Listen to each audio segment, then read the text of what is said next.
ত্রিভুজের দুটি বাহুর মধ্যবিন্দু দ্বয়ের সংযোগ সরলরেখা অংশ তৃতীয় বাহুর সমান্তরাল ও অর্ধেক হবে। কথাটা মানেটা কি? অর্থাৎ এটা একটা যদি ত্রিভুজ হয়, ধরো এ বি সি, এই ত্রিভুজে ধরো এবি বাহুর একটা মধ্যবিন্দু আর এসি বাহুর একটা মধ্যবিন্দু দেখা গেল ই এফ। এই এফ বাহুটা যদি আমরা, এই বিন্দুটা যদি আমরা মিশিয়ে দিই অর্থাৎ মধ্যবিন্দু দ্বয়ের, এই মধ্যবিন্দু দ্বয়ের সংযোগ সরলরেখা, মানে এটা যোগ করলো, সংযোগ করলো মানে এই দুটো বিন্দুকে যদি সংযোগ করে একটা সরলরেখা পেলাম, তাহলে আমার প্রমাণ হচ্ছে এটা এর, তাহলে কি বলছে রেখাংশ তৃতীয় বাহুর সমান্তরাল ও অর্ধেক হবে। তাহলে তৃতীয় বাহু এটা সমান্তরাল হবে না আর অর্ধেক হবে। আমি এখন লিখতে পারি যে ত্রিভুজ এ বি সি এর এ বি ও এসি বাহুর মধ্যবিন্দু কি, যেটা বলেছে মধ্যবিন্দু কি, যথাক্রমে ই এবং এফ। এবার কি লিখবো? ই এফ যুক্ত করা হলো, কি করা হলো? তাহলে প্রমাণ করতে হবে কি,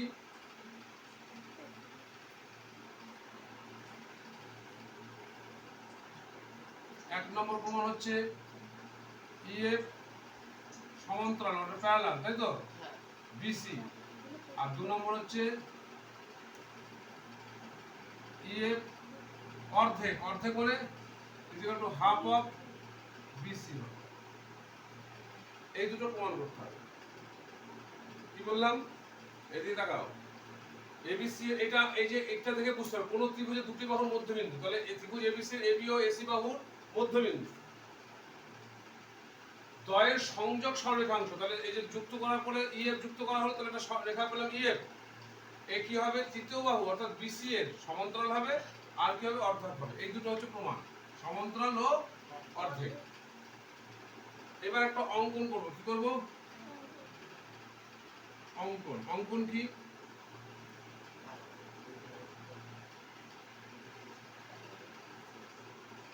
সি বিন্দু দিয়ে, সি বিন্দুতে এবি বাহুর সমান্তরাল সরলরেখা, এবি বাহুর কি বললাম? সমান্তরাল সরলরেখা, এইবার সমান্তরাল রেখা যা ইএফ কে, ইএফ এর বর্ধিত অংশকে, ইএফ এর বর্ধিত অংশকে বি বিন্দুতে ছেদ করে, বি বিন্দুতে ছেদ করে। কোনো অন্য নামও দিতে পারো, ঠিক আছে? তাহলে এখান থেকে একটা প্যারালাল লাইন ড্র করলাম, যেটা এটাকে বাড়ালে পরে এটা ডি বিন্দুতে ছেদ করলো, ঠিক আছে? এর নাম হচ্ছে ডি। কি হলো? ডি। এইবার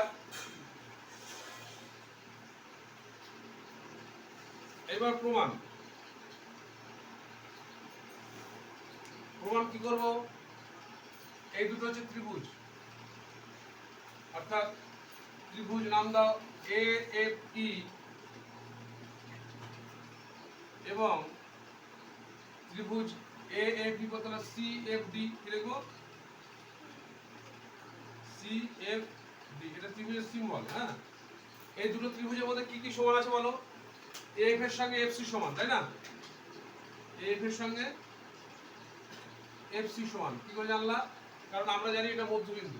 এফ হচ্ছে কিসের? এসি এর মধ্যবিন্দু। এখানে লিখবো এফ এসি এর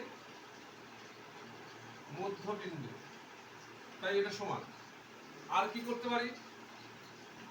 এই অ্যাঙ্গেলটার সঙ্গে এই অ্যাঙ্গেলটা সমান। কি করে পেলাম? কারণ কি লিখবো তাহলে? ইএএফ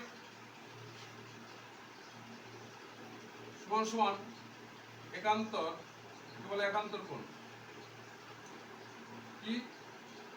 এটা কোণের সিম্বল। ইএফ কোণ সমান সমান একান্তর ডিসিএফ। কেন? কারণ এখানে এবির সঙ্গে সিডি প্যারালাল এবং এসি ভেদক, তাই তো, বা ছেদকও বলে ভেদকও বলে, তাই তো।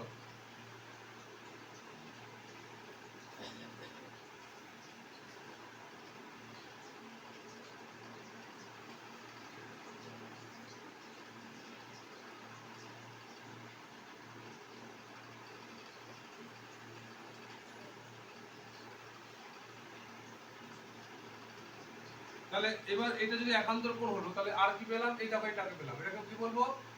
বিপ্রতীক কোণ। কি কোণ? A F E R A F E, তাহলে লিখবো সি এফ ডি। এটাকে বলবো বিপ্রতীক কোণ। কি বলবো?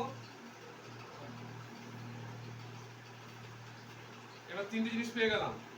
তাহলে ত্রিভুজ এ এফ ই সর্বসম ত্রিভুজ সি এফ ডি। তাহলে সর্বসম কংগ্রেন্স, তাই তো। তাহলে আমরা কি হিসেবে পেলাম এটা?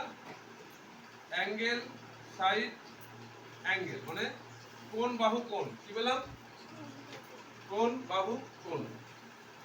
ঠিক আছে, কোণ বাহু কোণ হিসাবে এই ত্রিভুজটা হচ্ছে কি সর্বসম হলো। যেই সর্বসম হয়ে গেল, তাহলে আমি বলতে পারি যে এই সর্বসম যখনই হবে, তাহলে এই বাহুটার সঙ্গে এই বাহুটার সমান। তাহলে এই সমান সমান সিডি, এই সমান সমান সিডি। এটা সর্বসম ত্রিভুজের অনুরূপ কোণ, মানে সিপি সিটি। কি লিখি? সিপি সিটি মানে করসপন্ডিং পার্টস অফ কংগ্রেন্স ট্রায়াঙ্গেল, অর্থাৎ সর্বসম ত্রিভুজের অনুরূপ কোণ। কি বললাম? সর্বসম ত্রিভুজের অনুরূপ কোণ, বা এটাকে সর্বসম ত্রিভুজের অনুরূপ বাহু। কোণ হবে, এখানে বাহু দিয়েছি। কখনো কোণ করতে পারে, কখনো বাহু। তাহলে আমি এটা বাহু লিখেছি, তাহলে বাহু।